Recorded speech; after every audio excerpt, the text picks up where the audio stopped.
So what happened to make the government of Gorbachev decide to admit Soviet guilt on April 13th, 1990? Well, two things. One, the Russian historians, Vedvedova and others, had found documents in the archives about convoy troops. They had found receipts, especially from Tver, the NKVD, it's called Kalinin, received so many prisoners, it means by rail from Ostashkov, carried out or implemented the order for so many, and it was exactly what it meant was, say, 350 or 250 received one day and executed the next day. And then there were the depositions. The Russians, Gorbachev started an investigation later. But let's get to Gorbachev, to this admission. Russian historians found the documents and they were about to publish articles. This was the the Gorbachev-Glasnost era, you know. And so that was one thing. And the other, there was General Jaruzelski of Poland, who was the prime minister and the head of the Polish United Workers' Party, who also was pressing for this. And he allowed Polish public opinion to press for it. And so the Politburo decided to make an admission. And this was made on April the 13th of 1990. And this is included in these documents. Let's see if I can find it. Yes, it's the TASS communique on Katyn. It came out in the Soviet press. And it said, Soviet archivists and historians have discovered some documents about Polish servicemen in the UNKVD USSR camps, Kozielsk, Ostashkov, Starobielsk. And they show that in April-May 1940, out of approximately 15,000 Polish officers, they weren't all officers, held in the three camps, 394 were moved to Gryazovets camp. The 394 were those who were spared according to NKVD figures, but I think there were more.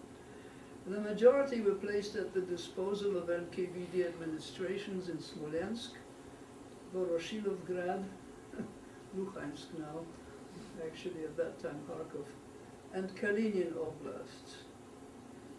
The archival materials discovered taken together permit the conclusion that Beria and Merkulov, Beria the head of the NKVD, Merkulov his deputy, and their subordinates bear direct responsibility for the evil deeds in Katyn Forest.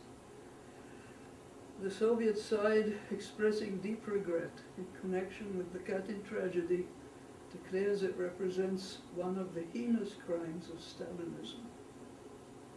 And it does. It's not the Russian people who are responsible for this. It's Stalin himself. And on the same day, Gorbachev gave Jaruzelski, who was then in Moscow, the NKVD lists of prisoners. There was many lists sent to each camp every day in April of 1940, with the names of the people who were to be sent out and executed. And the thing that was missing here was the order from above. Everybody suspected that there was an order, and indeed there was. And it was published by President Yeltsin,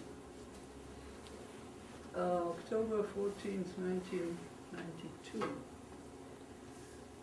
And that really is the smoking gun. Let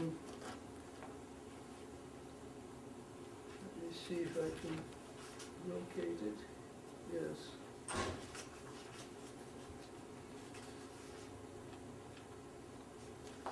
It was an extraordinary, it still is an extraordinary document to read. And in the Polish